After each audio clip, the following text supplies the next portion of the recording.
pouvoirs démocratiques tels qu'ils ont été définis par les grands penseurs politiques. Alors, je ne fais pas l'affront de me référer à Tocqueville, mais enfin, un pouvoir démocratique se caractérise par un exécutif responsable devant un législatif, ça n'est pas le cas.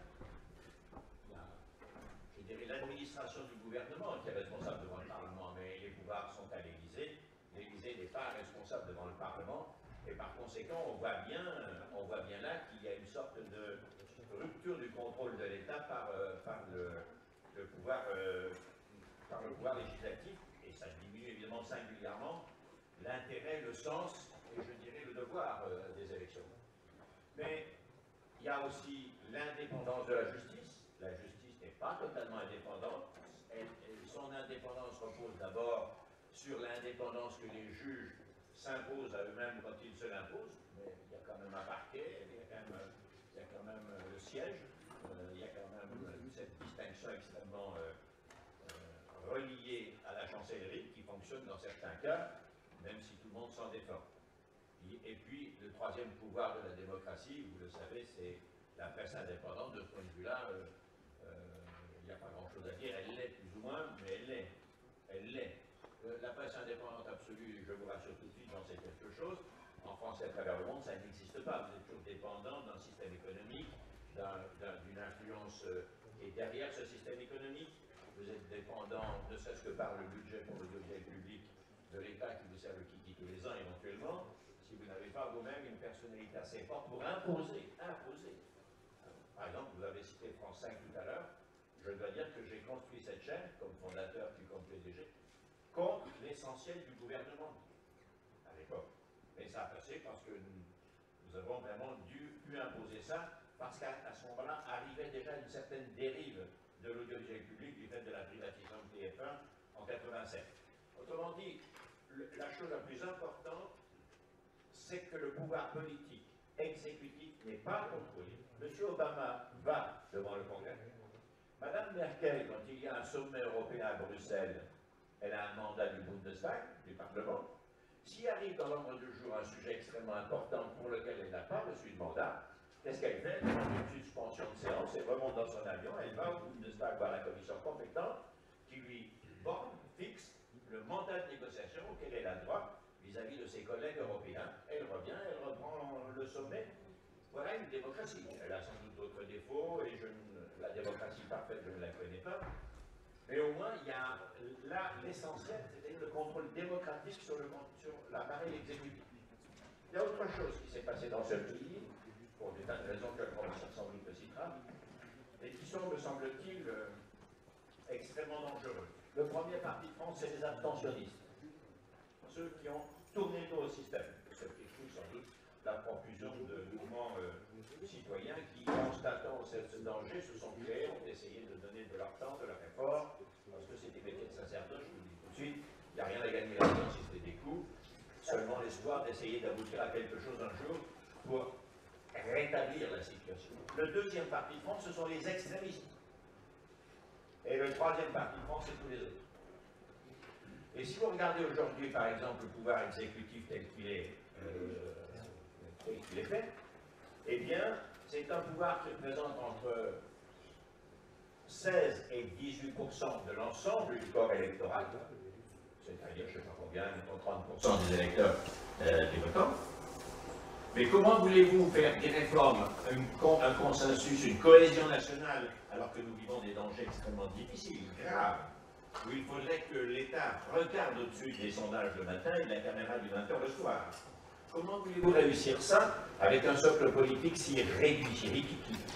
Et voilà une des maladies que la paralysie progressive du système, le rétablissement progressif de l'autorité, pour ne pas dire l'impérium des partis, a apporté dans notre pays, ce qui fait que, de mon point de vue, je suis arrivé petit à petit à l'idée, en écoutant, en analysant avec ceux dont c'est le métier d'observer tous les jours, à l'idée que nous avons eu deux ruptures dans l'après-guerre. La première sur la libération, il fallait purger, il fallait procéder à l'épuration des collaborateurs dans l'administration notamment, il y avait une rupture, et puis mettre la France moderne dans une modernité qu'elle n'avait pas encore, que ce soit du point de vue de l'agriculture, du point de vue social, du point de vue économique évidemment, du point de vue de la modernisation de ces structures, bref.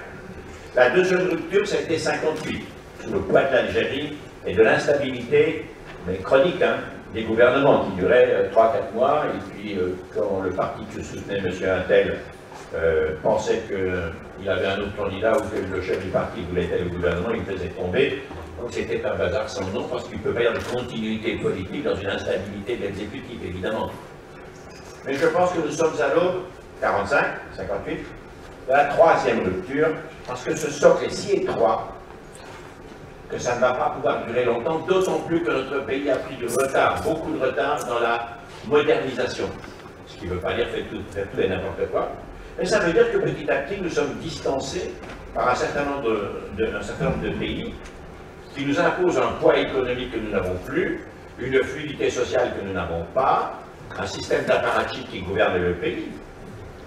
Vous pouvez prendre, pour moi, c'est 1784, multiplié par le jacobinisme. Le jacobinisme, c'est la centralisation. 1784, c'est la bourgeoisie de fonction, c'est-à-dire les mêmes personnes formées à peu près dans les mêmes moules gouvernent l'ensemble du pays. L'exécutif domine au Parlement, qui ne représente pas du tout la diversité sociale de ce pays, le Parlement. Il faut regarder ça, c'est stupéfiant. On est à près de 50%, je pense, sous le contrôle de gens issus de la fonction publique. Je reviens contre, je ne vais pas les critiquer, hein, c'est pas le responsable. C'est qu'on n'a pas fait la loi en conséquence, et il n'y a pas 50% de citoyens français qui sont 565 millions, il n'y a pas la moitié, 32 millions de fonctionnaires. C'est ridicule, c'est dangereux parce que des lois hors sol se font qui ne s'appliquent pas bien. C'est ce qui m'a décidé à quitter tout ça et à essayer de développer avec l'énergie un dévouement des citoyens. Donc je dirais un mot et pour terminer. Merci. Les mouvements de citoyens, c'est je dirais, une ardeur extraordinairement intéressante. Ils devront lutter contre deux défauts, nous devrons lutter contre deux défauts. La dispersion tous azimuts qui tient lieu d'idées centrales, d'idées, de doctrines, de réformes bien pensées. Il y a une dispersion que les moyens numériques facilitent, ça c'est bien, mais encore faut-il que ce qui est dedans réunisse tout le monde, ne serait-ce que pour le critiquer, le modifier, etc. Ça c'est la première chose. Et deuxièmement, on voit bien, j'en ai fait l'expérience d'ailleurs dans un précédent mouvement, une précédente boutique, à condition qu'ils pensent qu'ils sont le vrai levier de l'avenir de la nation et que donc ils n'ont pas le droit de céder à l'égocentrisme. Personne ne peut se mettre en avant, quelle que soit la puissance de ses propositions. Et moi, je me consacrerai, je ne suis candidat à aucune élection. C'est mon troisième mandat et dernier mandat européen, j'arrête. Et donc, je pense qu'il faut, pour son pays, essayer de créer ce mouvement pour redonner quelque chose d'impérieux au système représentatif. Merci. Eh bien, M. Cavada, je vous remercie. Donc, on va donc demander à M. Dominique Rousseau de compléter et de nous donner son avis d'expert, finalement, à la matière. Bien, merci aussi de votre invitation. Alors, compléter évidemment ce qui vient d'être dit, en le remettant quand même dans une perspective historique et comparative. La crise de la démocratie n'est pas simplement un problème français. Toutes les sociétés européennes, pensez à la Hongrie, pensez à la Pologne, pensez au Danemark, pensez à la Slovaquie, pensez à la Tchéquie, pensez à l'Espagne, pensez à la Grèce. Donc, nous sommes dans un moment historique où toutes les sociétés, au moins européennes, je ne vais pas aller au-delà, mais toutes les sociétés européennes s'interrogent en même temps, au même moment, sur, disons, à la fois les principes, les valeurs autour desquelles elles vont se constituer, et vous voyez déjà qu'en employant le mot constituer, je vous emmène un peu vers le droit, constitution, et les institutions qui vont faire vivre ces valeurs autour desquelles nous allons nous rassembler. Autrement dit, vous parliez de 1945, de 1958. Je pense que nous sommes toutes les sociétés européennes sont à un moment où elles doivent redéfinir les valeurs, se reposer la question, mais finalement, pourquoi vivons-nous ensemble? Sur quels principes vivons-nous? ensemble et avec quelles institutions. Et cette crise, ce malaise, ce qu'on a en démocratie, me paraît se manifester par une crise, une interrogation, au moins, ou un doute sur les trois principes qui, de mon point de vue, ont constitué jusqu'à aujourd'hui le mode de fonctionnement de notre démocratie. Et ce sont ces trois principes que je voudrais livrer à votre réflexion, à votre discussion, trois principes qui me paraissent aujourd'hui fragilisés, remis en cause, et nous sommes à la recherche de nouveaux principes. Alors, quels sont les principes qui, de mon point de vue, font sens sur cette crise de la démocratie? Le premier, je pense, c'est le principe de ce que j'appelle la représentation fusion. Tout notre système, tous les systèmes politiques européens, je ne vais pas au-delà pour l'instant, mais tous les systèmes politiques européens reposent sur un principe qui a été énoncé par Sieyès dans le tiers-État, qui est le suivant: le peuple, je cite de mémoire, le peuple ne peut penser, vouloir et agir que par ses représentants. Autrement dit, ce que nous avons, et Sieyès a l'honnêteté de dire, il faut relire le discours du 7 septembre 1789 à Diderot, Sieyès a l'honnêteté de dire, ce que nous mettons en place n'est pas la démocratie, c'est un régime représentatif. Et il dit, la France ne saurait être une démocratie, c'est-à-dire le peuple qui gouverne directement. La France ne peut être qu'un régime représentatif, c'est-à-dire un régime où ce sont les représentants du peuple qui décident à la place, au nom du peuple. La grammaire, si vous voulez, de notre système politique, c'est au nom d'eux. Et le peuple n'a qu'une chose à faire, se taire, ou au mieux, disait Montesquieu, le peuple est seulement compétent pour désigner les élus. Mais c'est une aberration de penser que le peuple peut élaborer lui-même, participer lui-même à l'élaboration des règles de la vie bonne, comme disait Aristote. Le peuple est simplement capable de désigner ses représentants, pas plus. Et nous vivons donc, depuis 1789, sur cette idée que le véritable souverain n'est pas le peuple, mais le Parlement, là où se trouvent les représentants. Et tout le monde, vous avez tous été, puisqu'on est dans des associations, lorsque des responsables d'associations vont voir un élu, pour demander ceci, demander cela, mais vous voyez, mais vous parlez d'où? De rien. Moi, je parle du suffrage universel. Je représente donc Lyon, la métropole. Vous représentez quoi? Un quartier, des citoyens, des intérêts privés, temporaires? Moi, je représente l'intérêt général. Et ce qui me paraît aujourd'hui en cause, c'est précisément cette conception fusionnelle de la représentation. Nous vivons jusqu'à présent sur l'idée que le corps du peuple et le corps des représentants ne font qu'un. C'est ce qu'on appelle la représentation fusion. Et c'est ce principe-là qui, aujourd'hui, me semble ne plus être accepté par nos sociétés.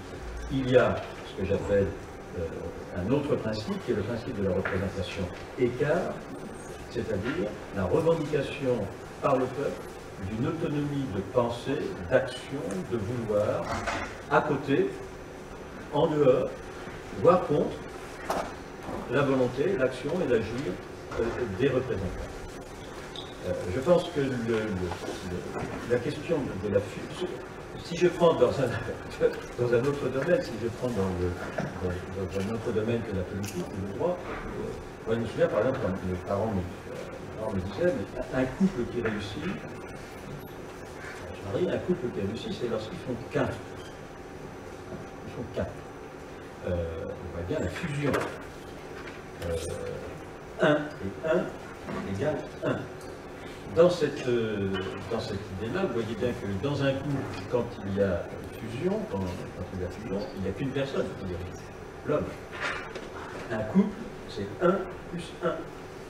L'autonomie de la femme, l'autonomie de l'homme. Eh bien, c'est pareil, je dirais, en politique. Hein. Il y a les représentants, ok, il ne faut pas supprimer les élus, mais il y a aussi les électeurs, les représentés, et eux doivent avoir une capacité de s'exprimer en dehors de la volonté des représentants. Et c'est précisément, comment dire, cette prise de conscience progressive qu'on pourrait expliquer par des raisons sociologiques, que ce principe sur lequel on fonctionne depuis 89, la représentation fusion, que ce principe désormais n'est plus considéré comme légitime, normal, acceptable, que nos sociétés se fissurent. Le deuxième principe.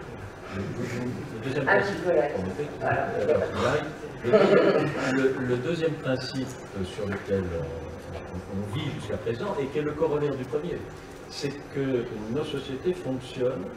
Alors, je vais faire du brutal, hein, comme on dit dans les propositions de guerre. Je vais faire du brutal et puis on pourra nuancer dans les questions. Aujourd'hui, nos sociétés fonctionnent sur une seule figure du peuple, alors qu'il y a une double identité du peuple. Vous connaissez la phrase « le gouvernement du peuple, par le peuple, pour le peuple ». Bon. Je suis professeur, si je trouve ça dans une copie, je mets 0. 3 fois le même mot dans une petite phrase, on va le faire, quoi. Non, ça ne le fait pas. Sauf si l'étudiant est suffisamment malin pour écrire le mot peuple de manière différente. Et faisons l'expérience. Le gouvernement du peuple, avec un P majuscule, avec un P minuscule, le petit peuple, quand on parle d'un quartier populaire, d'un cinéma populaire, des gens. Donc le gouvernement du peuple, nous. Par le peuple, avec un grand P. La nation. Pour qui? Pour le petit peuple ou pour le peuple? Il y a donc une double figure du peuple. Il y a le peuple avec un grand P, l'être abstrait, le concept. Et puis il y a le peuple avec un petit P, c'est-à-dire les citoyens concrets, là où ils sont, dans leur travail, dans leur quartier, dans leur village, dans leur campagne, etc. Eh bien, toutes nos sociétés aujourd'hui sont fondées sur une seule figure du peuple, la figure abstraite du peuple. Et ce qui est oublié, c'est le peuple concret, situé dans son travail, dans son quartier, dans sa vie sociale, dans sa vie professionnelle. Et ce qui est en train de craquer aujourd'hui, c'est précisément que cette figure du peuple concret, du citoyen concret réel qui existe, eh bien, lui, y émerge. Et donc c'est le principe, me semble-t-il, du peuple abstrait sur lequel on a fonctionné jusqu'à présent, qui est fissuré et émerge la prise en compte des citoyens concrets qui demandent à ce que nos institutions prennent en considération la singularité de leur histoire, la singularité de leur parcours. Et vous voyez, c'est comme un concept n'existe pas. Je veux dire, le chien n'existe pas. Il n'existe pas. Le chien qui existe, c'est le teckel, le chien loup, mais le chien, c'est un concept. La nation française, ça n'existe pas. On ne peut pas manger avec la nation. Mais vous pouvez manger avec le peuple. Il suffit de mettre 65 millions de chaises et on mange ensemble. Donc, est-ce qu'on bascule, hein, quel est le principe à partir duquel on fonde une démocratie? Est-ce que c'est le peuple abstrait ou est-ce que c'est les citoyens du concret? Dernier principe, si vous permettez, qui me paraît fissuré, et tout ça, comment dire, s'emboîte, ces 3 principes, me semble-t-il, s'emboîtent les uns dans les autres, et quand il y en a un qui se fissure, le reste se fissure, c'est le principe du décalage entre des institutions qui sont fixes et une société qui est fluide. Autrefois, notre société était une société solide. Elle reposait, sous l'Ancien Régime, sous des ordres, tiers-état, le clergé, la noblesse, ensuite sur des classes sociales. Bon. Et aujourd'hui, on est une société d'individus, pas une société individualiste. On est une société d'individus et c'est tant mieux. Je pourrais revenir là-dessus, si vous voulez, dans la discussion. Je tiens beaucoup à cette différence entre société individualiste et société d'individus. Nous sommes aujourd'hui dans une société d'individus, donc une société fluide, où on se marie, on divorce, on se marie, etc. Et on change de métier, on change de quartier, on change de ville. On est dans une société qui est fluide. Mais on a des institutions qui sont fixes. Et par conséquent, qui ne peuvent pas remplir quoi? Leur rôle de représentation. Puisqu'il n'y a aucune institution, aucun mécanisme, aucun instrument, aucune procédure permettant de donner vie à cette fluidité. On a des institutions qui aujourd'hui ont été élaborées au XIXe siècle, lorsque la société était solide, et on n'a pas des institutions permettant à la fluidité actuelle de notre société d'exprimer ces différents parties. Ce sont donc ces trois principes, le principe de la représentation fusion, le principe du peuple abstrait et le principe de la fixité institutionnelle qui me paraissent être, ces trois principes qui me paraissent être aujourd'hui remis en cause, pas seulement en France, mais dans les sociétés européennes, et qui nous obligent, nous et les générations à imaginer quels sont les principes sur lesquels on pourrait refonder un système politique qui reste démocratique. Excusez-moi et merci. Je vous remercie. Si vous permettez, donc nous allons entendre Arnaud et Toine, justement, du mouvement Ma Voix. Le mouvement Ma Voix est parti d'un constat, c'est qu'on était devant un système politique qui ne nous respecte pas et qui ne nous entend pas. Le monde politique aujourd'hui est un monde en jeu. C'est je suis élu, ou je suis l'élu si on veut. C'est la motivation, c'est l'intérêt personnel en fait de chaque élu. Et le but c'est sa carrière. Par opposition, il y a les citoyens, la vraie vie. La vraie vie, le nous, notre monde à nous, le monde des citoyens, de l'intérêt général, et aussi de la multitude d'avis.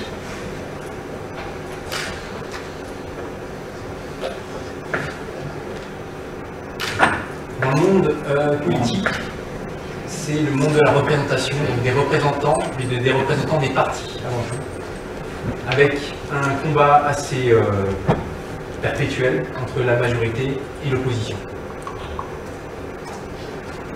Nous, les citoyens, nous votons.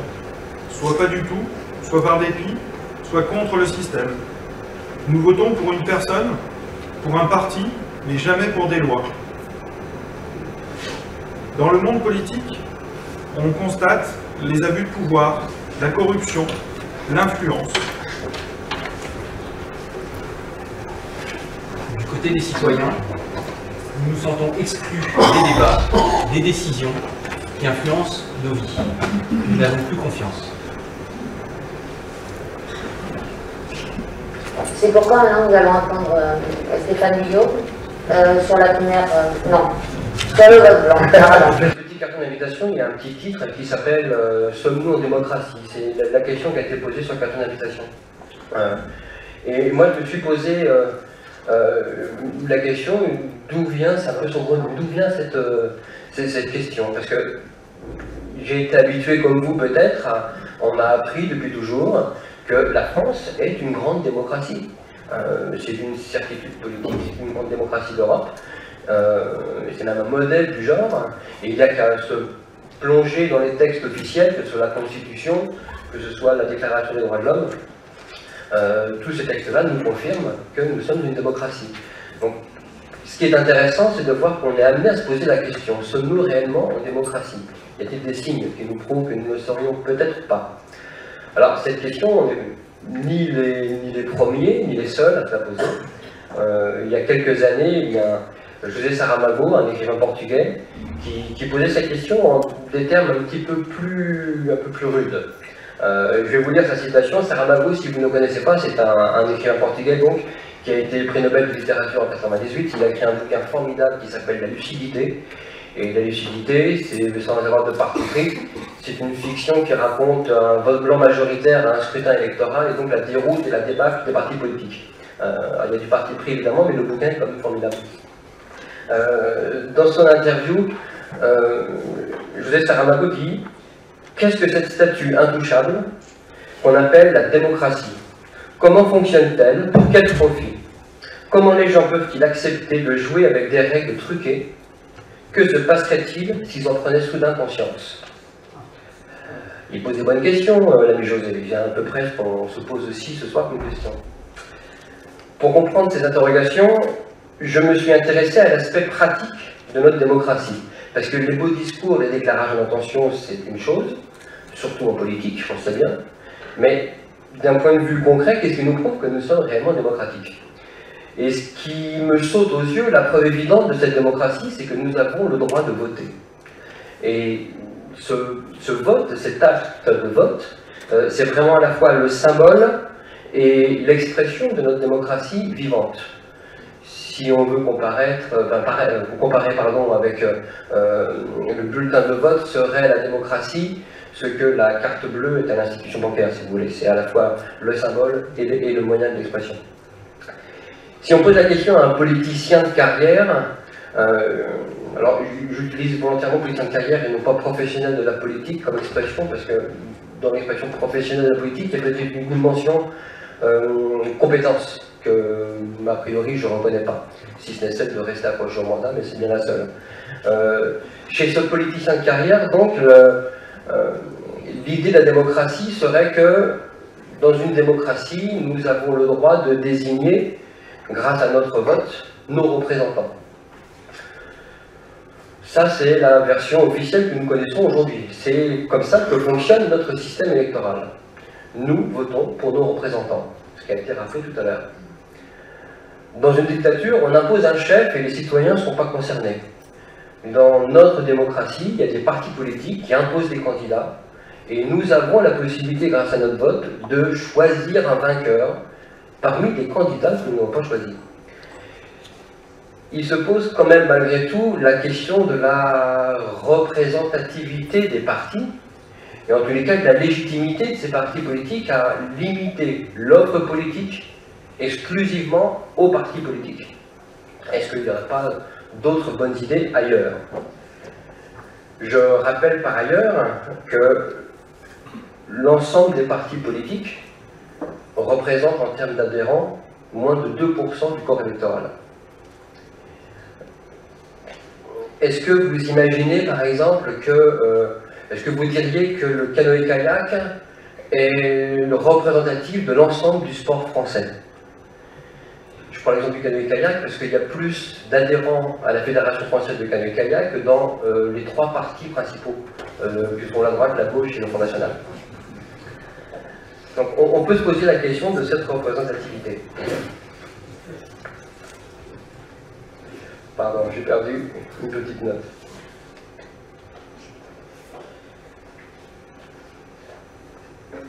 Contrairement à la vision purement politique du politicien de carrière que j'évoquais tout à l'heure, une autre vision de la démocratie, c'est celle que je partage, et c'est que peut-être nous sommes nombreux à partager ce soir, c'est que tous les citoyens auraient la possibilité de se présenter à une élection. Alors ça, vous pouvez peut-être répondre que ça existe déjà. En fait, il suffit d'avoir 18 ans, d'être inscrit sur les listes électorales, d'avoir un casier vierge, et on peut se présenter à n'importe quelle élection. A priori, en théorie, ça fonctionne. Mais en théorie, ça fonctionne, mais seulement en théorie, pardon. Parce que dans la pratique, c'est un tout petit peu plus compliqué. Je vous rappelle par exemple que lorsqu'on est candidat à une élection, on doit fabriquer soi-même ses propres bulletins de vote. L'État va les distribuer dans les bureaux de vote pour que tout le monde puisse aller voter dimanche, mais ce sont les candidats qui fabriquent les bulletins à leurs frais. On est 45 millions d'électeurs à peu près en France, il faut faire 2 fois cette quantité-là, ça fait beaucoup, beaucoup d'argent, et quand on n'a pas de magasin, c'est pas très facile à financer. Alors pour les partis politiques, cette règle-là, elle n'est pas très compliquée, c'est pas un obstacle, pour 2 raisons. D'abord, ils sont assurés d'atteindre les seuils de remboursement qui vont nous garantir finalement le remboursement des frais. Et puis en plus, ils accèdent toute l'année au financement public de la vie politique, ce qui leur permet de financer dans un premier temps les fameux bulletins de vote et tout le reste. Alors, je vous rappelle que le financement public, c'est vos impôts. Donc, voilà, leurs bulletins de vote sont financés par vos impôts. Vous pouvez être content.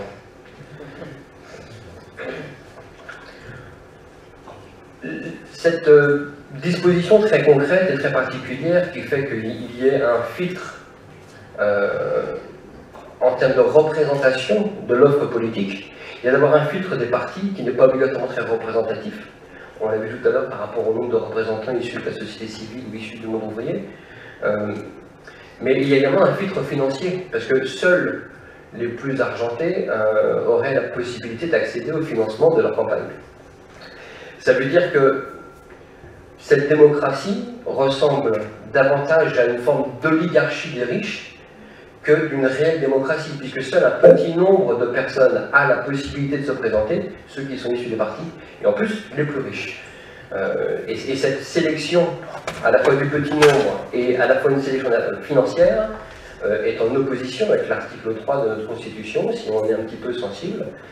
Le professeur Rousseau nous dira peut-être, puisqu'il est dit, je me laisse noter l'article 3 de la Constitution, parce que c'est pas obligatoirement un texte facile à retenir par cœur. J'ai noté un extrait, pardon, je retrouve ma petite feuille. L'article 3 dit « La souveraineté nationale appartient au peuple, qu'il exerce par ses représentants, pardon. Aucune section du peuple ne peut s'en attribuer l'exercice. » On peut pointiller, titiller sur les mots, mais on peut aussi imaginer qu'une section du peuple, c'est les partis politiques. Et c'est vrai que dans cette mesure, on est un petit peu en contradiction avec l'esprit de l'article 3 de notre Constitution. Mais ce n'est pas la seule contradiction qu'on puisse connaître. Moi, j'ai noté 2-3 petites choses. Aux législatives de 2012, par exemple, une quinzaine de députés ont été élus en bénéficiant du désistement du second candidat du second tour. Ça veut dire qu'ils sont trouvés tout seuls au second tour. Alors, un seul candidat au second tour, même si vous êtes nul en maths, je vous rappelle que ça fait 100% des voix. Le référendum du 29 mai 2005, par exemple, le traité européen, quand on voit qu'il n'a pas été respecté et que la volonté des électeurs n'a pas été, enfin, a été bafouée, on peut se poser la question de savoir si on est réellement dans une démocratie. Et quand on voit l'acharnement, un sujet qui m'est cher, l'acharnement de ne pas reconnaître le vote blanc, pour le coup, on interdit la possibilité aux électeurs de manifester ou d'exprimer un désaccord autrement que dans ce recours à l'abstention ou au vote sanction. On peut se demander si vraiment nous sommes dans une démocratie. Et puis quand on regarde le système mafieux dit des parrainages, c'est pas moi qui l'invente, ça s'appelle comme ça, ce système qui favorise principalement les candidats des partis politiques, et au détriment d'une sélection réellement populaire. Je vous rappelle qu'il y a eu un débat pendant la campagne de 2012 où il était question peut-être d'un parrainage citoyen. L'idée était bonne avant l'élection de François Hollande, trop compliquée après l'élection de François Hollande. Finalement, on peut se demander si ce ne serait pas une bonne idée ou une bonne piste. Alors, le débat que nous avons ce soir, évidemment, sur sommes-nous en démocratie, il n'est pas sans arrière-pensée. On va être honnête. Nous sommes réunis autour de cette question à un an de l'élection présidentielle. Parce que, pour certains, c'est mon cas en tout cas, on a un projet pour l'élection présidentielle et pour les différentes échéances électorales de 2017. Je vais juste revenir sur cette histoire de parrainage, parce que j'ai noté 2-3 chiffres. Je ferai vite. C'est fini. Vous savez, il faut 500 parrainages pour présenter un candidat à l'élection présidentielle. Il y a une nouvelle loi de M. Roas, qui est notre nouveau garde des Sceaux, qui a été votée en décembre dernier, et qui stipule que dorénavant, les parrainages devront être rendus publics au fur et à mesure qu'ils parviennent au Conseil constitutionnel. Cette publicité des parrainages était vraiment quelque chose qui était critiqué, non pas seulement par les petits candidats, mais aussi par les élus eux-mêmes, qui ne donnent pas de parrainage parce qu'ils ne veulent pas être menottés ou menacés éventuellement par des représailles issues de la région ou des partis politiques. Alors 2 chiffres, donc quelques chiffres. Il y a environ 42 000 signataires en France, dont 36 000 maires à peu près. En 2012, sur les 42 000 signataires possibles, le Conseil constitutionnel n'a reçu que 15 000 signatures. Ça fait à peu près 65% d'abstention chez les élus. Juste pour l'anecdote, Dominique de Villepin, ancien Premier ministre, n'a pas eu ses signatures. Corinne Lepage, ancienne ministre du gouvernement Juppé, déjà candidate en 2002, elle n'a eu que 450 à peu près parrainages, elle n'a pas eu les 500 parrainages. Et à l'inverse, un candidat qui avait réussi à avoir ses parrainages en 1995, qui n'avait fait que 0,28% des voix, il a réussi à avoir une deuxième fois ses parrainages en 2012 et il a réitéré son score de 0,25. Jacques Cheminade, pour ceux qui avaient oublié le nom. Alors pour conclure, et je vais transmettre la parole, le micro à David, du coup, je voudrais rappeler la citation du général de Gaulle, tout simplement, au sujet de ses parrainages, parce qu'il avait eu une discussion avec ses ministres, et comme vous le savez, le général de Gaulle était plutôt favorable parce qu'il y a une grande diversité des suffrages, une grande diversité des candidatures à l'élection présidentielle. Et les ministres étaient plutôt opposés. Et donc il disait ça, le grand Charles. Pourquoi toutes ces personnalités ne pourraient-elles pas se présenter? Pourquoi voulez-vous absolument les en empêcher? Est-ce que la démocratie, ce n'est pas précisément que tout le monde puisse se présenter à une élection? Le peuple fera le tri. Il le fait bien pour une élection législative. Il le fera à plus forte raison à l'échelle de la nation. Je vous laisse le juge pour voir si c'est vraiment la réalité du scrutin actuel. Merci beaucoup. Donc David Guez, la première parole. Tu vas nous expliquer comment, quel constat il a fait pour en arriver à créer cette équipe. Bonsoir à tous. Je trouve le débat un peu triste quand même. Il y a des solutions, Le constat est un peu triste. Alors je crois qu'on partage un peu tous le constat, une crise de confiance, une crise de représentativité. Il ne faut pas oublier que la Ve République est bâtie autour des partis politiques. Il figure à l'article 4 de la Constitution, au même rang que la devise nationale, que le drapeau français, donc c'est dire l'importance que leur donne. Et tant que les partis remplissaient leur rôle d'échange, de lieu de synthèse, ça ne posait pas de problème. Sauf que ça fait bien longtemps qu'ils ne remplissent plus ce rôle-là, et que les citoyens ont déserté les partis. Pourquoi? Pour aller dans des mouvements citoyens, pour aller dans les mouvements associatifs, tout simplement pour s'impliquer sur le terrain, sur le local. Les citoyens n'attendent plus les partis pour faire, et c'est ça qu'à la première parole, on essaie de mettre en avant, c'est ceux qui font, et non pas ceux qui promettent. Alors, crise de représentativité, Stéphane nous disait, c'est aujourd'hui les partis politiques en France, vous prenez les trois plus gros, FN, PS et Républicains, c'est 365 000 personnes, c'est 1,5% de la population française. Et pourtant, c'est eux qui choisissent les candidats qui se présentent aux élections. On ne s'en rend pas compte forcément au début, on se dit on a la droite, de la gauche, du centre, etc. Mais en fait, non, le casting est imposé par les partis en interne. Donc, en 2017, vous aurez François, Marine et puis Nicolas, je ne sais pas. Donc, soit vous avez envie de voter pour eux, soit vous abstenez. Donc, il faut trouver une solution à ça. Donc, il faut faire émerger des nouveaux talents. Et des nouveaux talents qui ont de l'éthique, qui font. C'est la crise de confiance qu'il y a aujourd'hui. C'est qu'aujourd'hui, le lien de confiance est plus que brisé, rompu avec la plupart des représentants. Il faut se garder de généraliser, bien sûr.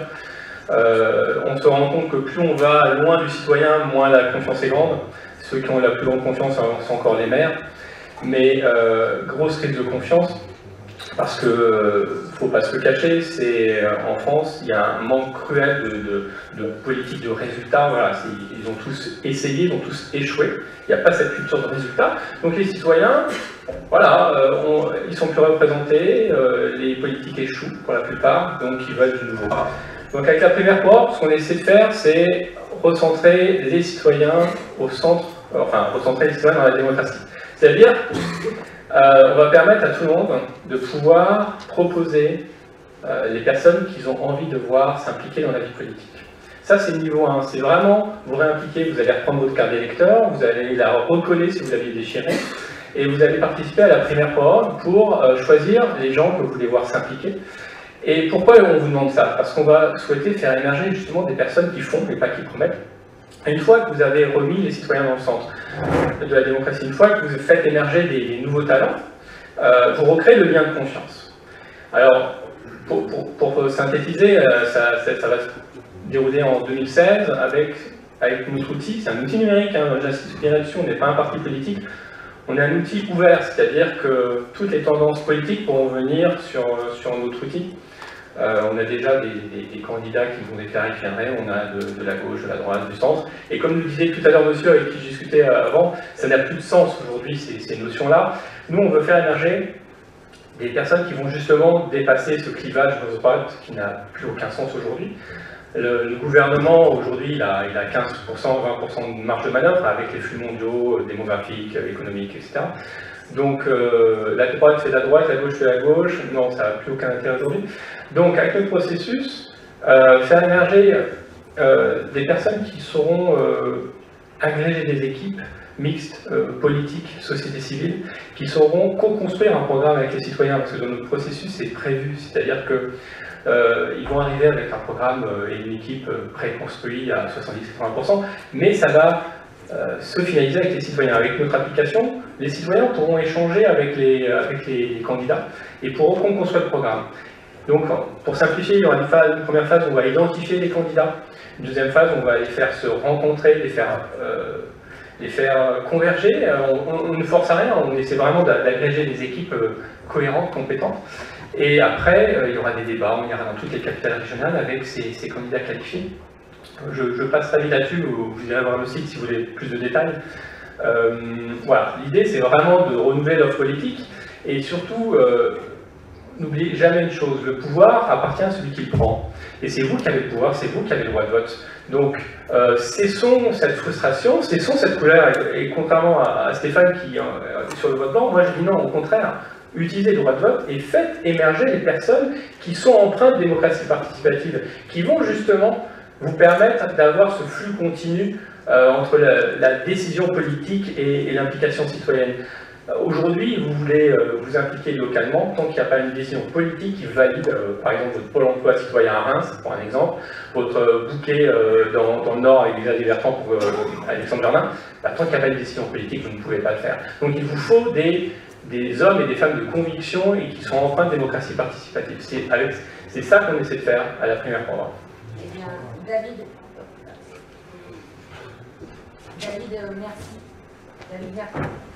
David, merci. Ce qui est bien, c'est que vous avez fait le constat et la solution en même temps. Donc la transition est déjà toute faite. Je vais vous demander donc de présenter des solutions de façon courte, ou si vous préférez, on peut faire les solutions et le débat en même temps. On a les questions iront ensemble. Ça me semble beaucoup plus fluide et ça sera beaucoup plus dynamique. Voilà. Et bien, donc, on envoie les questions ou quelqu'un. Allez, est-ce qu'il y a une question, monsieur, pour un orateur en particulier? Si, il y a une question. On vous écoute. Je voudrais demander à M. Cavalla, qui fréquente les députés européens, est-ce qu'il y a des députés, est-ce qu'il y a des élus qui sont d'accord avec tout ça? Quel est le pourcentage, quel est le nombre de personnes qui sont d'accord avec ce qu'on est en train de raconter ici? Qui c'est qui vient de répondre? Au micro, je pense, si possible. Vous avez décidé de me faire magie, alors. Donc, M. Cavalla, je vous en prie.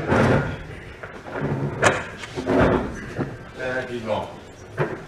Je vous mentirais si je disais qu'il y a une manifestation devant mon bureau qui rassemble les 70 députés, 76 députés, 117 députés français, que les Français ont envoyés au Parlement européen pour dire faites ce que vous venez de dire. Non, c'est pas vrai, mais il y en a tout de même.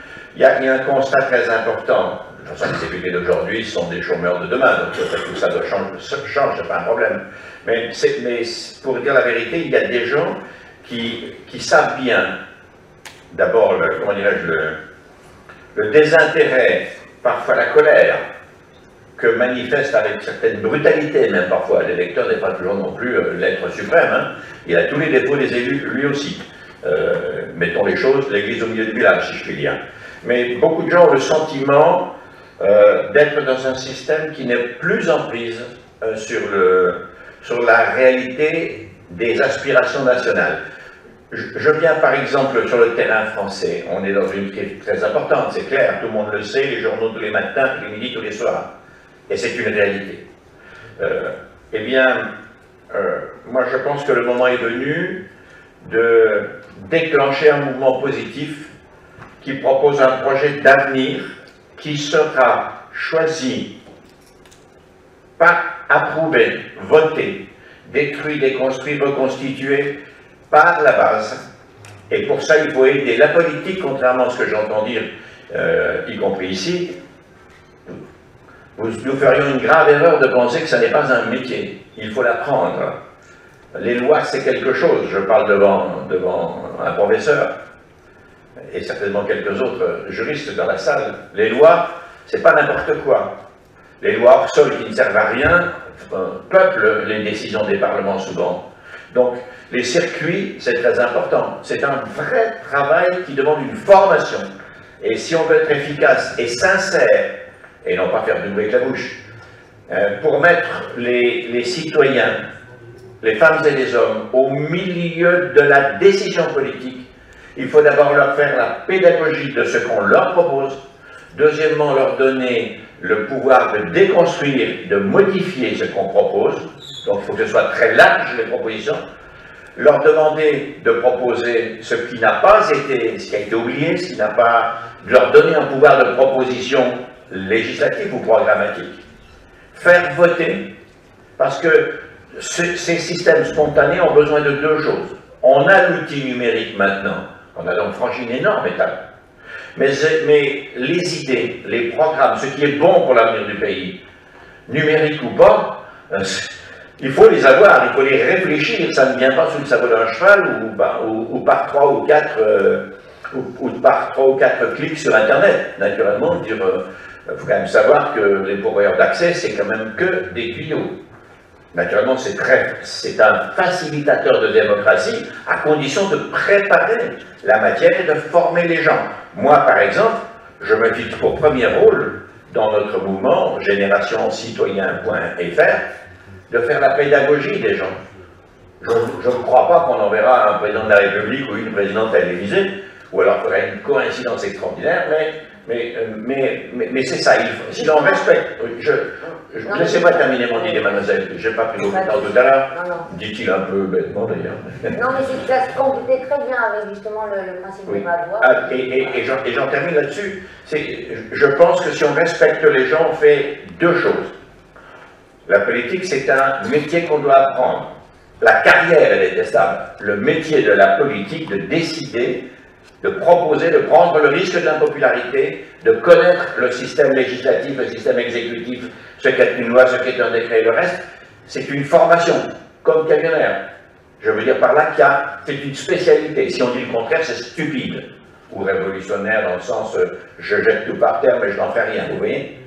Donc il faut proposer aux gens une sorte un inventaire des 3 ou 4 ou 5 grandes choses qui sont à changer dans ce pays, demander l'assentiment des citoyens pour modifier, ajouter ou soustraire, écouter strictement ce qu'ils disent et à partir de là proposer. Et nous voulons entrer, je le dis, mais par rapport à ce qu'a dit M. Guess tout à l'heure par exemple, et ma voix ou vous-même monsieur, Stéphane, ce que je veux, c'est que d'abord la représentation de la société se reflète dans les deux chambres du Parlement. C'est pas normal qu'elle soit confisquée pour des mauvaises organisations de la loi qui nous mènent aux élections.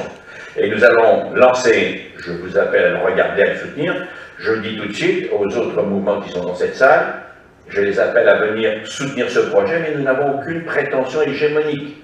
Si on y va tous ensemble, c'est encore mieux que si nous y allons tout seuls. Ça s'appelle la charte de l'élu et on peut savoir qui sont les élus, d'où ils viennent, sincèrement, de façon à ce qu'il y ait des femmes autant que des hommes, et puis des ouvriers, vous l'avez dit tout à l'heure, c'est un pays où il n'y a pas un ouvrier au Parlement, pas un. C'est pas normal. L'ouvrier n'est pas plus bête que les narcs, il apprendra, vous voyez. Si l'on respecte le peuple, c'est ça, à mon avis, ouvrir la démocratie et se servir des moyens électroniques pour donner une matière qui rendra les gens responsables et non pas prisonniers de gimmicks. Voilà, on va vous le faire lire dans la salle si vous voulez. Ceux qui veulent en avoir, dites-nous, sinon vous allez sur générationcitoyen.fr. Mais je ferai rebooter volontiers sur toutes les autres organisations de la salle si ceci les intéresse. Je ne veux pas tirer la couverture à nous, je pense que nous avons une grande maladie, nous sommes trop dispersés et qu'il faut s'assembler, pas se fédérer, pas s'assembler sur un corpus ensemble. Et dans le corpus, c'est éduquer le citoyen, lui proposer encore plus de programmes de réforme ou de projets d'avenir, lui demander s'il y a quelque chose d'autre qui n'est pas dedans, détruire ce qui n'est pas bon, c'est-à-dire prendre un vrai pouvoir politique, parce que la politique, comme disait Churchill, c'est la pire des choses à l'exception de tout le reste. Tout à fait. D'ailleurs, vous pouvez retrouver tous les mouvements présents ici sur la plateforme agora2007.org. Bon, moi j'ai une relation après ce que vous avez dit, vous dites que les gens doivent être compétents, c'est ça que vous avez voulu dire, je crois. Que la politique est un métier et il doit être compétent. Il faut acquérir une compétence, oui, voilà, bien sûr. moi je suis scientifique et je réagis à partir de ça. Dans le mouvement politique, il n'y a pas parmi les politiques. Or, je m'excuse, et la société évolue par les sciences. Nos sociétés ont fait des progrès grâce aux sciences. En bien et en mal. Or, et nos politiques, nos informations scientifiques, quand on leur parle, ils ne nous écoutent pas. Parce qu'ils nous prennent pour quelqu'un de rêveur, n'est-ce pas? Alors il faudrait peut-être aussi là, dans ce domaine, ça change un peu, parce que c'est l'avenir de notre pays aussi. On vit dans la mondialisation et on a besoin aussi d'être top au niveau de l'innovation et tout ça. Et on a besoin de scientifiques, mais on ne les écoute pas. Je vous approuve totalement. Dans les institutions européennes, par exemple, 5 secondes, on a nommé un prix Nobel de sciences. Jean-Pierre Bourguignon n'était pas rien. Enfin, le prix Nobel de mathématiques n'existe pas, ça s'appelle la médaille Fields. Hein? La France est le pays au monde qui a le plus de médailles Fields. Le plus. Les mathématiciens français sont excellents. Oui, bah, je le reconnais. Mais cet homme ne dirige pas la politique scientifique de l'Union européenne. Et en France, la politique scientifique, elle est dépourvue de moyens économiques. Vous voyez bien que ça ne va pas. Ce ne serait pas compliqué d'accepter ça. Pourquoi ça ne marche pas? Parce qu'il faut le dire, une bourgeoisie de fonction a confisqué les leviers du pouvoir. Il n'y a pas de professeurs de chez vous, très peu. Il y a quelques avocats dans le gouvernement ou au Parlement. Il y a quelques médecins. Mais encore une fois, il n'y a pas d'ouvriers. C'est une maladie très grave, ça. Et vous me comprenez bien. Il faut être compétent. Si on n'est pas du métier, on est suffisamment intelligent pour apprendre. Et il faut donner aux gens le moyen d'apprendre. Alors je vais vous donner la solution. Oui, absolument. Le problème, c'est qu'un scientifique est très spécialisé. Donc si vous demandez à un scientifique d'avoir une vue totale des sciences, vous ne l'aurez pas. Vous demandez à Albert Ferb, qui a pris Nobel, quand il fait cette conférence, qu'on lui pose une question de chimie, qui va vous dire, moi en chimie, je ne connais rien. Donc, une chose qu'il faut faire, qui est essentielle, qu'il faut faire le plus vite possible, que j'essaie de faire moi-même, vulgarisation des sciences, pour que les gens de cette salle comprennent, pour que les industriels comprennent ce qui est tout prêt en sciences pour être appliqué. Il faut vulgariser les sciences. Or, on le fait pratiquement pas. Donnez-moi 30 secondes pour fleurir la barbe de monsieur. Ce que vous dites dans la deuxième partie de votre dernière intervention est exact, mais dans la première, c'est faux. Monsieur Hubert Curien était un grand scientifique spécialisé. Il était du village où j'avais des vaches quand l'assistance publique m'avait placé dans les Vosges. Nous nous connaissions donc très bien. Ça a été un très bon ministre de la Recherche. Il a œuvré pour le développement de la recherche. Le politique aura toujours un moyen de revenir effectivement dans une autre fonction politique. Le privé, celui de l'ouvrier, le technicien, l'ingénieur, le scientifique, etc. S'il perd pied dans son job pendant 1 ou 2 mandats, par exemple 10 ans pour le mandat, quelqu'un tient prêt. Donc il faudrait effectivement prévoir, comme on le fait maintenant dans cette britannique, dans l'entreprise, il faut prévoir également un retour de ces gens dans leur activité. Il faut un statut de l'élu qui mette sur un pied d'égalité les gens issus de la fonction publique et les gens issus du privé. C'est possible, beaucoup de pays l'ont fait. Beaucoup de pays l'ont fait. Alors, si vous le permettez, puisque les autres micros ne marchent pas, je vais partager le mien, je vais le faire circuler. On est dans démocratie, on partage la barre. Je voulais poser la question de savoir si vous pensiez que c'était réalisable, complètement utopique, d'avoir un système de votation comme nos voisins suisses. Parce que les lois qui sont votées le font avec beaucoup de bon sens. Parce que quand c'est toute la population qui répond à des engagements de frais ou des choses comme ça, on a des enfants en Suisse et je peux vous dire qu'on a l'impression qu'ils tiennent mieux la route que chez nous. Sans monopoliser, je vous fais une réponse. Je suis très favorable à ça parce que c'est la première étape de la politisation du pays. Allez, on enchaîne plusieurs questions. Bonjour, je me présente, Guillaume Gourbert, membre du groupe Gentil et Russe. Étienne Chouard, je ne sais pas si vous connaissez.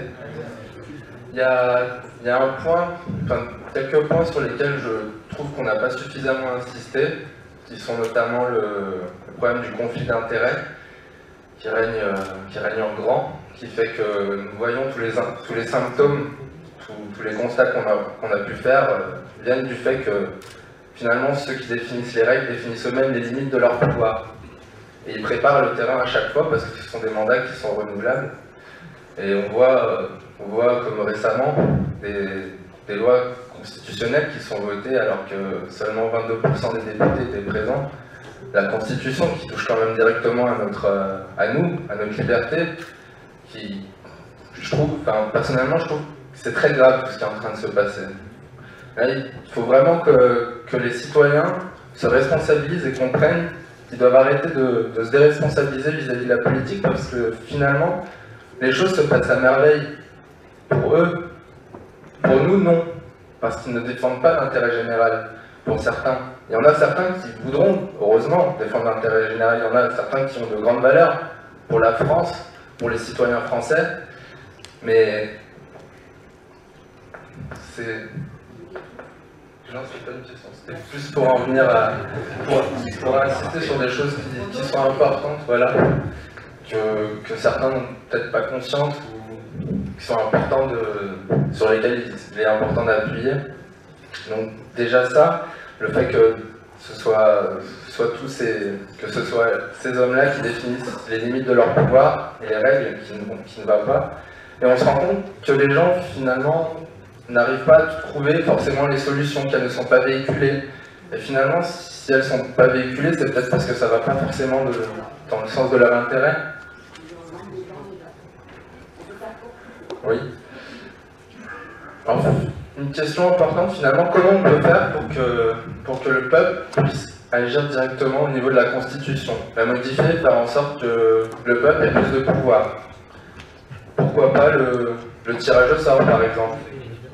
Donc pour rebondir, parce que ça n'est pas la même chose, c'est vrai que vous n'avez pas parlé de Constitution, et je pense que c'est le cœur du problème, comme Étienne Chouard le dit. Et, je pense que M. Rousseau doit y être sensible également. Je propose de vraiment marquer le coup pour imposer une constitution tirée au sort, enfin une assemblée constituante tirée au sort. Et je propose pour cela de ne pas participer justement à l'élection présidentielle, enfin de la boycotter complètement, et par le vote blanc. Et ensuite, dans le vote, ça pourrait être intéressant aussi, de proposer des députés, enfin des candidats à la députation qui soient issus du peuple et qui auraient justement une chance de se faire élire, parce qu'il y aurait eu ce coup de boost lié à l'élection présidentielle qui aurait été complètement un échec pour toute la classe politique. Enfin donc voilà, je voudrais savoir ce que vous pensez de telle idée, sachant qu'il y a déjà 50% des citoyens qui n'ont pas voté, et qu'il y a également une défiance, enfin on est 8% de Français apparemment à avoir confiance en notre classe politique. Je vous remercie. On continue les questions et vous pourrez tous répondre comme ça. C'était surtout pour répondre au monsieur de la primaire, désolé si je dis votre nom. Et donc ça va faire écho à ce que vient de dire monsieur devant moi. C'est d'une part, est-ce que vous ne pensez pas qu'un problème majeur dans le système actuel, c'est par principe le système électif d'aujourd'hui? Et en ce sens, j'entends tous les défauts qu'il a apportés depuis 1789. Donc, on peut citer que c'est un système qui donne le pouvoir directement à ceux qui le veulent, c'est-à-dire la pire chose qui soit, apparemment, suivant beaucoup de philosophes de l'époque, que c'est un système qui permet aux riches d'acheter le pouvoir politique via les partis politiques, comme vous en avez parlé. Et entre autres, c'est un système qui peut facilement être corrompu, beaucoup plus en tout cas que ce que proposait M. Benoît, le tirage au sort. Alors ma question elle est simple, quelles mesures on pourrait prendre dans une constitution, dans une assemblée constituante pour limiter, voire supprimer les défauts du système électif actuel et plus seulement jouer avec les règles du jeu d'aujourd'hui. Là, moi, je voudrais revenir un petit peu en arrière. En France, il y a une constitution. Elle existe. En France, il y a une constitution, elle existe. On ne peut pas la changer comme ça, du jour au lendemain. Vous avez des idées, c'est bien. Moi, j'ai tendance à vous poser une question, avec quels moyens et quelle est l'échéance? Dans quel délai vous allez atteindre votre objectif?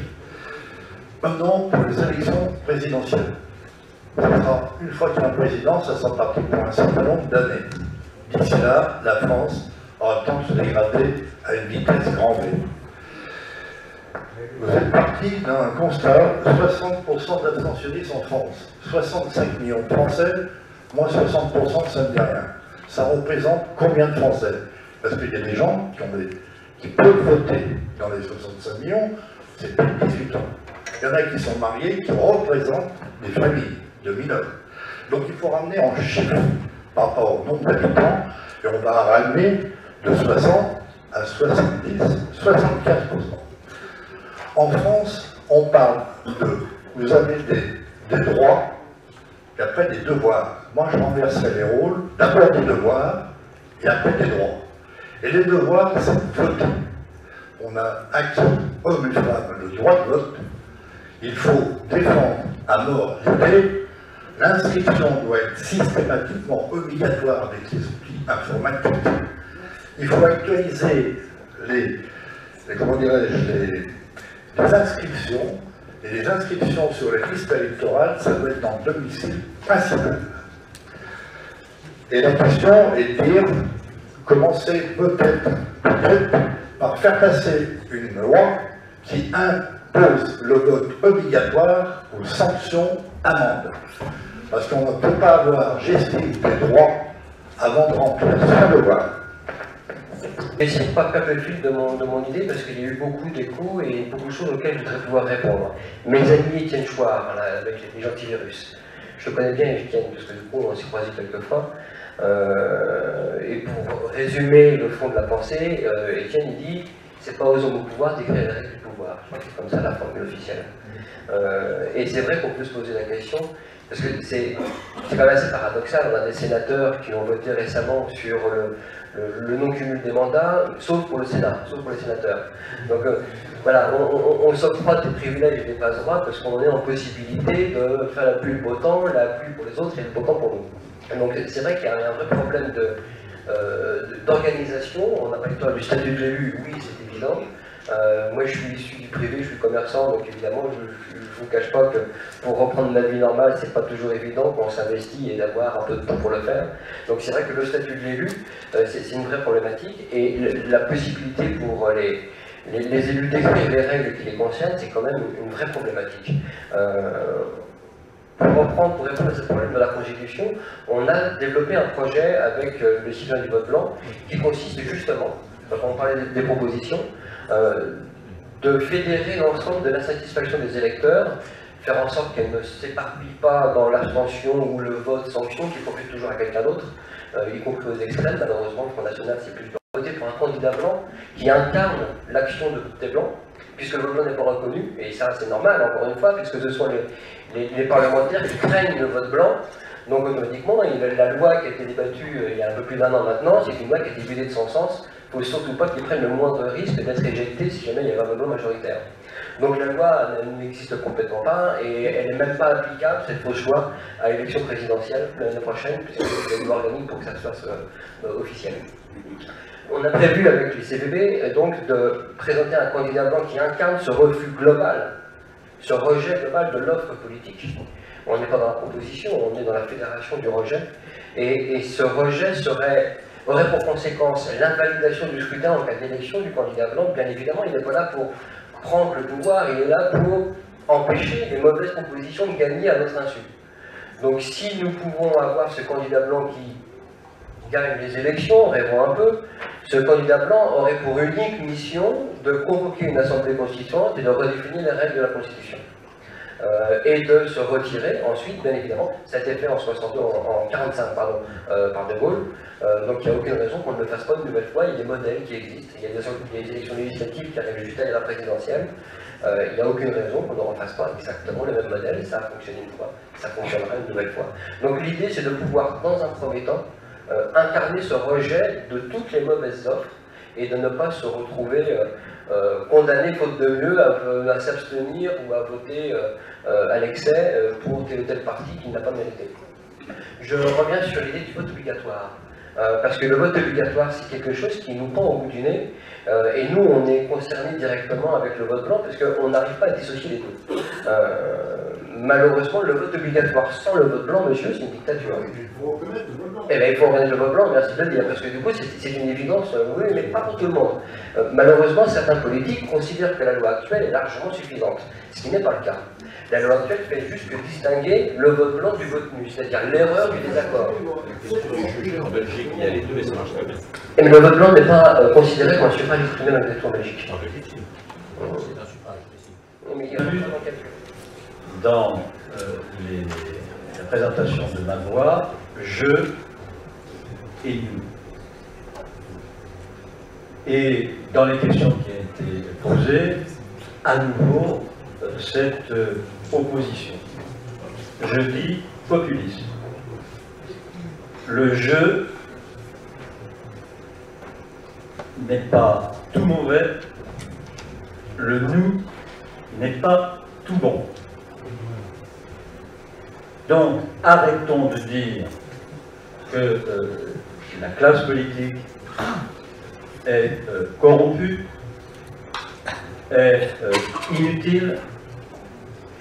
Arrêtons de dire que la vérité avec un grand L et un grand V est dans le peuple qui, spontanément, aurait la vraie vérité juste.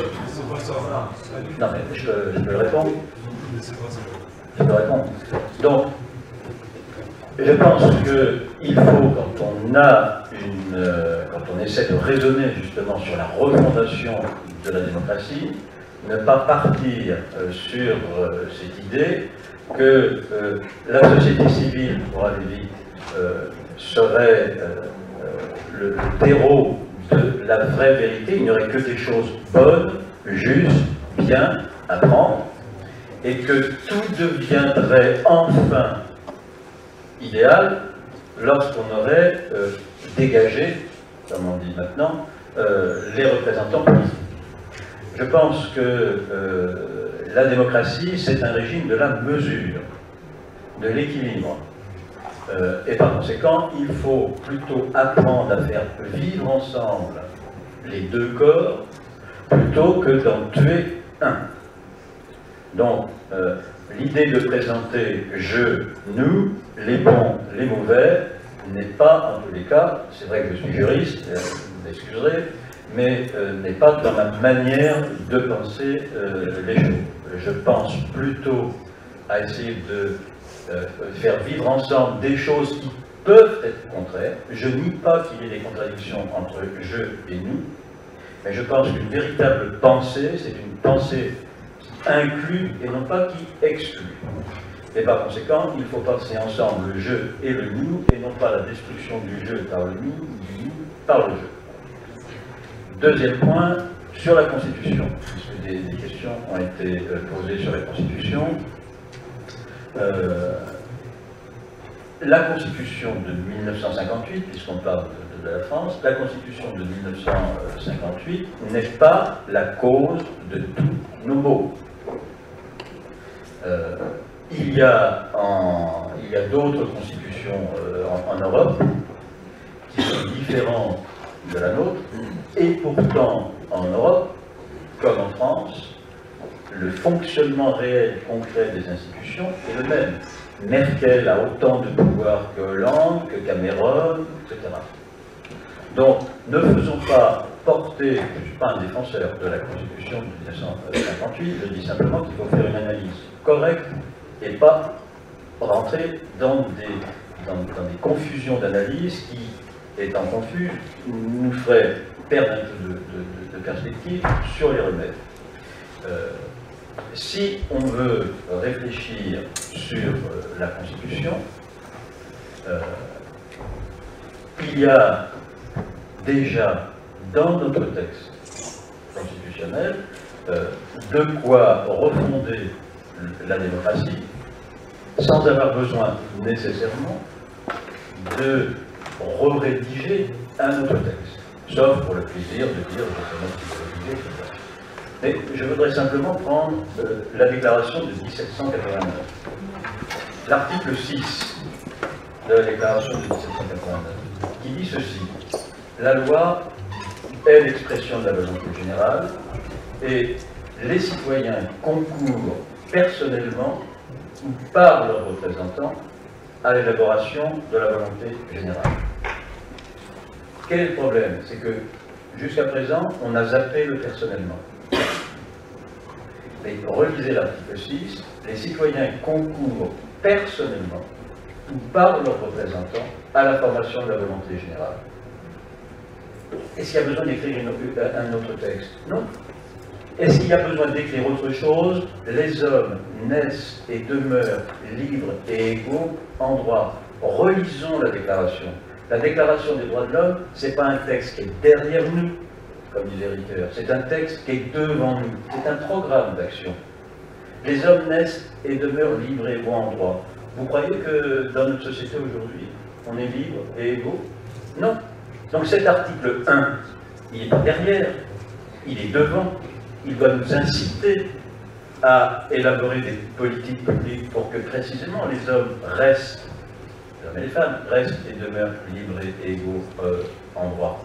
Donc on a dans notre, comment dire, on a les énergies, les moteurs, dans le texte constitutionnel de 1789, qui est quand même notre référence, qui, je rappelle quand même en passant, est signée par Louis XVI, cette grande déclaration, et qui a été rédigée en présence et sous les auspices de l'État suprême, quand même, pour un pays laïque, il faut quand même de temps en temps rappeler ces petites anecdotes. Je pense qu'on a là, avec ce texte, de quoi refonder la démocratie en prenant au sérieux ce qui est écrit. Troisième point, et je reprendrai par là, et toujours dans cette idée de provoquer un peu la discussion, puisque vous disiez qu'on risquait d'être pessimiste. Moi, tout ce que j'ai entendu, beaucoup de ce que j'ai entendu jusqu'à présent, que ce soit sur la question du vote blanc, sur la question des primaires, qu'est-ce que vous cherchez? Vous cherchez à dégager de nouveaux élus, qui seraient mieux, parce qu'ils ne seraient pas issus des partis politiques, et parce qu'ils seraient issus des citoyens. Et qu'est-ce que vous allez faire? Vous allez remettre en scène une classe politique qui sera élue, qui va devenir un professionnel de la politique et qui reproduira la démocratie représentative. Donc le problème qui est posé, de mon point de vue, je ne dis pas que quand je parle, je me demande toujours si j'ai raison. Donc je ne dis pas que ce que je dis est vrai, je dis simplement que les propositions que vous faites reposent sur l'idée qu'on va refonder les choses sur le suffrage universel et qu'il faut le vote blanc et qu'il faut que tout le monde vote, etc. Est-ce qu'aujourd'hui, la question qui est posée, aujourd'hui, n'est pas celle de savoir si le suffrage universel reste le marqueur de la qualité démocratique d'une décision ou d'une société? Est-ce que, pour le dire autrement, est-ce que légitimité électorale et légitimité démocratique sont synonymes? Pour moi, non. Elles l'ont été, elles le sont plus. Je pense qu'aujourd'hui, l'origine du pouvoir n'est pas suffisante pour qualifier une décision d'une société ou une institution de démocratique. Il y a un autre critère qui est les conditions d'exercice. Pas l'origine, mais les conditions d'exercice du pouvoir. Est-ce que le pouvoir est exercé de manière impartiale? Est-ce que le pouvoir est exercé de manière réfléchie? Est-ce que le pouvoir est exercé en tenant compte de la singularité des histoires personnelles et sociales? Donc, la question est moins aujourd'hui celle de l'origine du pouvoir, le suffrage universel. Je suis d'accord qu'il faut l'améliorer, bien entendu. Mais si on passe du bricolage à la refondation, je pense qu'il faut réfléchir, comme on l'a fait au XVIIIe siècle, souvenez-vous quand on est passé de la légitimité de droit divin, c'est bon parce que ça vient de Dieu, à la légitimité de droit électoral, c'est bon parce que ça vient du peuple. Est-ce que nous ne sommes pas en train de vivre un troisième temps, une autre forme de légitimité que je ne sais pas dénommer, qui est celle des conditions d'exercice du pouvoir, et non pas de l'origine, soit divine, soit électorale. Alors, quelques exemples, ça veut dire quoi? Par exemple, un statut constitutionnel pour les lanceurs d'alerte civique. Tous les problèmes aujourd'hui, enfin, toutes les grandes questions dont on débat ont été lancées, si vous dire, par les lanceurs d'alerte civique, que ce soit l'affaire des laboratoires, que ce soit l'affaire de la saucisse de l'Institut, que ce soit les Saint-Siconais, que ce soit l'affaire de Snowden, que ce soit l'affaire de HSBC, Paciani. Qui a soulevé les problèmes? Les citoyens ordinaires, réels, qui existent physiquement et qui, dans leur travail, se rendent compte qu'il y a un problème et qui lancent, et qui interpellent la société et les élus pour qu'ils se saisissent des problèmes. Et bien, je propose de donner aux lanceurs d'alerte civique un statut constitutionnel, parce que, là aussi, attention, essayons de voir la complexité du problème. Un lanceur d'alerte, c'est très sympa, mais ça pose des problèmes.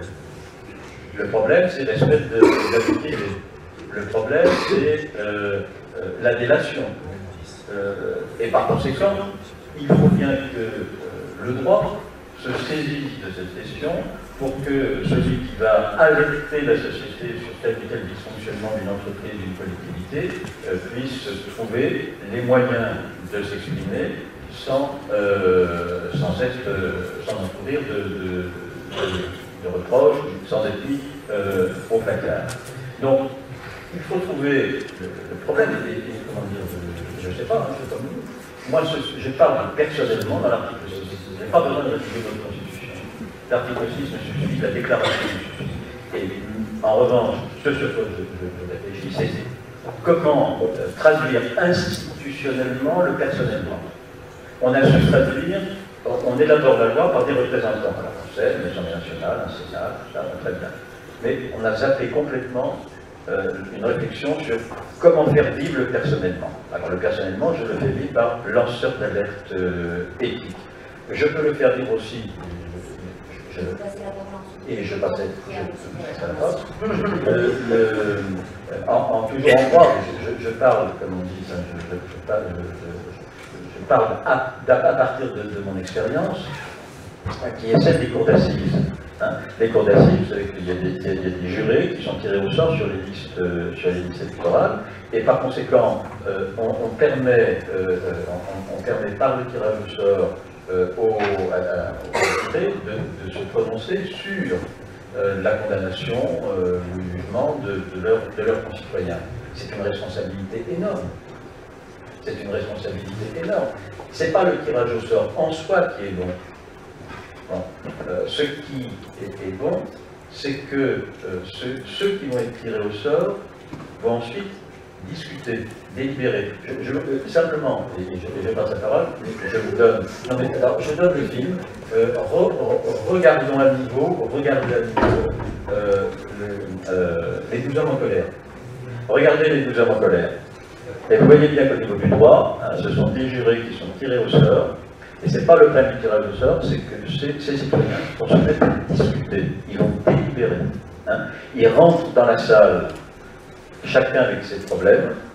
Il y en a un qui dit, moi j'ai un match de foot à 8 heures, oui, donc vous n'allez pas m'embêter, il est coupable. Si on garde longtemps, ma femme va aller voir son amant, on va mieux que je rentre tout de suite. Donc chacun écrit par ces problèmes, et puis avec la discussion, avec la délibération, on arrive à une autre décision. Donc, je crois qu'il y a là des pistes intéressantes au-delà de l'élection. Je suis d'accord pour améliorer le mode de scrutin, je suis d'accord pour tout ça, mais c'est pas comme ça qu'on refondera une démocratie. Un Sénat, par exemple. Un Sénat. Je veux faire une parenthèse de quelques secondes en remerciant M. Rousseau et vous, mademoiselle, et ces messieurs à qui je vais passer la parole.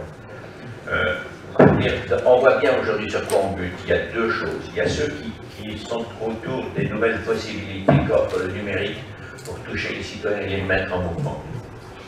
Et il ne faut pas rejeter ça car c'est un outil. Mais ça n'est qu'un outil. Et puis il y a ceux qui savent que cet outil existe et qui veulent promouvoir des projets de réforme importants parce que la société le réclame. Ces deux versants de la même montagne doivent maintenant se rapprocher et travailler ensemble. Quitte à rester chacun chez soi, mais on ne servira à rien sauf à sa petite promotion dans le journal local, et encore ils s'en moquent en général, si nous n'entamons pas une profonde responsabilité civique qui consistera à sortir chacun de nos cellules, de nos alvéoles pour se mettre autour d'une table et commencer à travailler dans le sens que disait le professeur.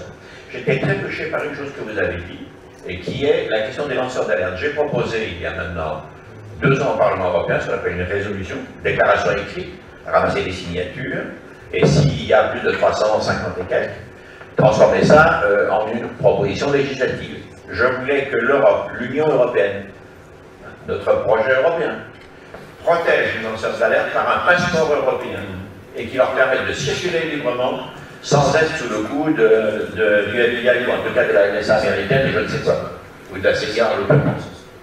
Eh bien, je n'ai pas eu la niveau, j'ai perdu cette bataille. Je recommencerai. Parce que je veux dire très clairement une fois de plus, que vous l'avez souligné tout à l'heure, ce sont des bienfaiteurs de l'humanité civique, ces gens-là. Ils ont dénoncé ce qu'aucun système, même pas les médias. Volkswagen, ce n'est pas les médias qui l'ont trouvé. C'est une ONG. Il faut savoir ça, et donc on doit protéger, si on respecte la société dans laquelle nous vivons, qui a besoin de vérité, de réalité. Je ne suis pas un assassin. Nous devons protéger. On n'a même pas trouvé, aucun pays n'a trouvé le moyen de protéger M. Snowden. Aucun pays n'a trouvé le moyen de protéger la partie dénonciation de M. Julian Assange. Je ne parle pas de son histoire suédoise de viol ou pas de viol. Ça, c'est autre chose. Il est passible d'une enquête ou des jugement. C'est quand même épouvantable. Ça veut dire que ce que nous disons, ce que nous braillons sous les très hauts, sur les vertus françaises de liberté, égalité, fraternité, solidarité et le reste, c'est un slogan, c'est pas vrai. Et l'Union européenne dit tout. Et c'est quand même terrible de voir ça. C'est des gens qu'on laisserait retourner dans leur pays pour qu'ils terminent leur jour en prison. En réalité, Snowden, s'il se fait attraper par les Américains, il terminera ses jours en prison. Et s'il tombe dans un état où il y a pire, mettons-nous quand même. Vous voyez? Et cette chose-là, mesdames, messieurs, ça suffit. Et il faut réfléchir en termes de puissance politique et pas uniquement en termes de bruit numérique. Voilà, c'est ça que je veux dire. Alors, je vais d'abord commencer par répondre à M. Rousseau par rapport à l'opposition du nous et du jeu. C'est pas nous qui la faisons, qui la montons cette opposition et qui la proposons. On ne fait que la constater. On constate l'hégémonie du monde politique, l'hégémonie du jeu, qui écrase avec un déséquilibre énorme la présence du nous. C'était juste un constat. On ne souhaite pas spécialement opposer le monde politique ou dégager quelques députés que ce soit. On souhaite juste proposer. On peut en dégager quelques-uns. On peut en dégager quelques-uns, mais je veux dire qu'on peut rééquilibrer. Voilà. Vous parlez de nuance tout à l'heure. Moi, je vais vous parler d'équilibre. On peut rééquilibrer aussi par rapport à différentes facettes de la société qui ne sont pas présentes, au sein des assemblées. Voilà. Je pense que tu voulais peut-être prendre la parole. Donc, juste pour continuer un petit peu en fait sur les solutions en fait que propose Mavoie, parce que c'est vrai que le premier slide qu'on a montré tout à l'heure, c'était vraiment en fait le constat à partir duquel on a constitué Mavoie. C'est vrai que l'idée de Mavoie, c'est vraiment une expérimentation démocratique. On ne sait pas où ça va aller, on ne sait pas exactement comment ça va fonctionner, mais on essaye. On est des bonnes volontés, on a effectivement en tête d'améliorer les choses, d'améliorer un peu le système, mais effectivement, on essaye. L'objectif qu'on s'est donné, c'est de hacker l'Assemblée nationale en faisant élire des citoyens volontaires, formés, effectivement. On est tout à fait d'accord sur l'idée qu'on ne s'improvise pas à la législation, donc il faut être formé. On est en train de mettre en place des séances de formation en ligne pour le faire, et tirer au sort. Donc ça rejoint peut-être un petit peu certaines idées des antivirus, qui est de dire effectivement, aujourd'hui le système tel qu'il est montre certaines dérives, et le tirage au sort permettrait peut-être d'en limiter certaines. Ce n'est pas une solution magique et parfaite, mais elle limiterait un certain nombre de désavantages qu'il y a dans le système électoral, qui effectivement est forcément orienté sur l'argent. Il faut de l'argent pour se présenter, il faut de l'argent pour se faire élire, alors que chacun peut effectivement avoir son mot à dire. Et c'est vrai que ce qui m'énerve le plus, c'est effectivement d'avoir deux catégories dans la population: les sachants, les élus, ceux qui sont effectivement maîtres du monde, qui savent mieux que n'importe lequel des autres, qui ont la vérité, alors que chacun peut avoir effectivement son mot à dire, c'est son expérience, et voilà, on est tous en théorie égaux. En pratique, il y a ce sentiment de supériorité et d'infériorité qui écrase en fait quand même beaucoup les petits gens. Voilà, c'était un petit peu pour essayer de redonner un petit peu d'idées sur cette notion et sur les solutions que propose ma voix. Donc l'idée, c'est vraiment d'apporter en fait un renouveau, un débat, de discuter effectivement, de partager en fait des idées, de voir comment on peut les faire avancer, avec une idée où la personnification en fait de la politique nous paraît néfaste pour le pays. Après, c'est notre position.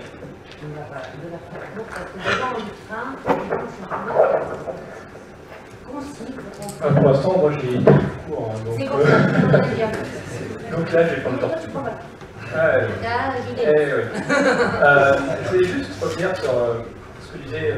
Rousseau sur la primaire. On n'est pas une primaire citoyenne, on est une primaire ouverte à tous les talents issus du parti politique ou des citoyens. Donc on n'est pas là en train de dire on veut un truc société civile qui remplace. On est conscient qu'un État c'est compliqué à diriger, on prend des coups, comme vous avez dit, M. Claire. Et donc on veut simplement faire émerger les talents politiques qui ne peuvent pas aujourd'hui s'exprimer, parce qu'ils n'ont pas suffisamment avancé dans leur parti. La société civile. Alors après, je voulais revenir aux trois questions qui étaient là, qui sont très intéressantes en fait. Alors, nous, on n'a aucune idéologie là-dessus, on ne revendique rien. Tout ce qu'on dit, c'est qu'on veut faire émerger des personnes qui pourront éventuellement proposer ça. Et il y a un point technique tout simple, c'est qu'il faut être pragmatique, c'est une question de séquencement. Aujourd'hui, si vous voulez créer un Sénat citoyen, faire du tirage au sort, etc., vous faites comment?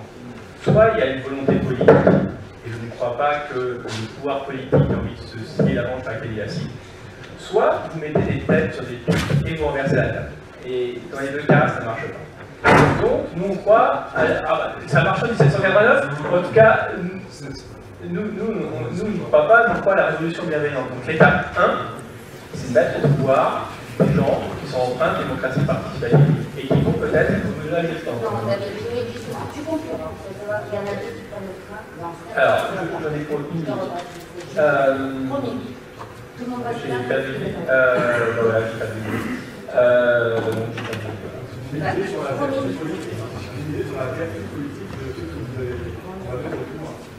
Exactement, mais moi je crois que cette naïf est trop au bon sens quand même. À partir du moment où on permet aux gens de vraiment s'impliquer dans la politique, vraiment de pouvoir choisir ceux qui veulent pouvoir se représenter, pas ceux qui, moi je suis plus fort, c'est ceux qui sont capables de convaincre ceux qui ont fait, ceux qui sont capables de convaincre sur des choses concrètes, parce qu'ils ont fait, non pas ce qu'ils promettent.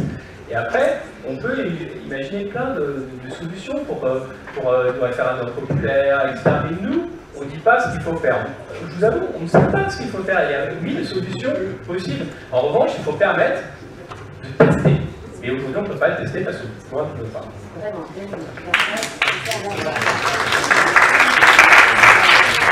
vous remercie de rester après. Je passe la parole aux deux intervenants qui prennent le train et puis de rester après pour un peu plus de débat plus longtemps. Et après, Très très vite, je voudrais juste réagir par rapport à l'idée qui pourrait se faire de notre action vis-à-vis du vote blanc. On est là juste pour défendre un outil, on n'est pas là pour inciter les gens à voter blanc, on sait très bien que pour l'instant ça ne sert à rien, et que la loi prévu que ça ne servira à rien. On est là pour permettre ce choix, on veut que le choix soit offert. Et donc, on n'est pas en opposition avec les partis politiques, on est là pour en exiger la qualité. On est là pour défendre le droit au désaccord, et à partir du moment où on rétablit un dialogue entre l'électeur et l'élu, à travers un outil qui dit vos propositions ne nous conviennent pas, on en veut d'autres, parce qu'on est des citoyens exigeants, c'est pas du nihilisme le vote blanc, c'est de l'exigence citoyenne, c'est de l'exigence civique. Donc on dialogue avec le politique, qui nous propose depuis très longtemps soit les mêmes propositions que les propositions notamment des Suèdes qui sont passées, et on leur demande proposez-vous autre chose, prenez en considération nos attentes citoyennes, et c'est vous les pros de la politique, c'est vous qui avez les compétences, c'est vous qui avez le savoir de la loi, donc proposez-nous quelque chose de beaucoup plus adapté à nos revendications. Et ce dialogue est constructif, donc il y a la politique j'appelle à ce qu'on travaille ensemble. Tout simplement, pour une raison simple. Comme je l'ai dit tout à l'heure, il y a une émergence extraordinaire des outils. Un outil n'est pas une nécessité. Il faut aussi construire la pensée, proposer la pensée pour que les citoyens que nous sommes et surtout que vous êtes se repolitisent au sens vraiment constitutionnel du terme, c'est-à-dire de deux manières. On dit ça c'est bon pour nous, ça c'est une erreur. D'ailleurs, ça a déjà été fait, ça n'a pas marché. Car si on ne redonne pas une sorte d'éducation politique en proposant des thèmes de gouvernement, de réforme pour changer ce qui ne va pas et conserver, c'est quand même une chose bonne. Il ne faut pas faire n'importe quoi. Eh bien, nous irons vers une très grande dérive qui amènera à une explosion dont on ne sait jamais si on sort. Et moi, je suis fasciné par le fait de voir que maintenant, le désarroi est tel que c'est l'outil qui a pris le pas spectaculaire sur la pensée. Il faut ramener les gens à penser. Ils savent penser, ils peuvent penser. C'est seulement une question d'expression. Et c'est vraiment très important. Excusez-moi de lever l'encre. Merci à une dame qui ne veut pas qu'on la cite d'avoir organisé avec son équipe, que je ne connais pas par cœur, que Mme Françoise Carré-Toussaint, d'avoir organisé cette rencontre. Voilà, elle ne veut pas qu'on parle d'elle. Merci à tous d'être venus. J'espère que ce genre d'expérience, on pourra la reconduire, la refaire, non seulement à Lyon, mais un peu partout en France. L'objectif de l'Agora 2017, c'est d'être un point de rencontre de l'ensemble des initiatives. Vous avez vu qu'il y a plein d'idées, et ça se fait de partout. Il y a recensé une centaine d'initiatives citoyennes de toute nature. Je fais référence notamment à l'association Canol, qui est ici très bien représentée, qui a parfaitement son rôle en tant qu'association citoyenne de veille, qui a sa place dans un cursus de contrôle des citoyens sur nos élus, de contrôle continu, avec mise en place du référendum d'initiative citoyenne, par exemple, dont on a assez peu parlé ce soir. Donc il y a beaucoup de choses, des choses qui s'imbriquent, plein de solutions. Il faut qu'on soit tous, toutes les initiatives citoyennes, mouvements, think tank, outils numériques, qu'on se mette autour d'une table, qu'on soit d'accord pour discuter et pour trouver des solutions, parce qu'il y a urgence. Et donc Agora 2017, c'est pour ça, c'est pas un mouvement politique, c'est même pas une association, c'est la co-construction, tous ensemble, d'un renouveau et d'une solution pour nous tous.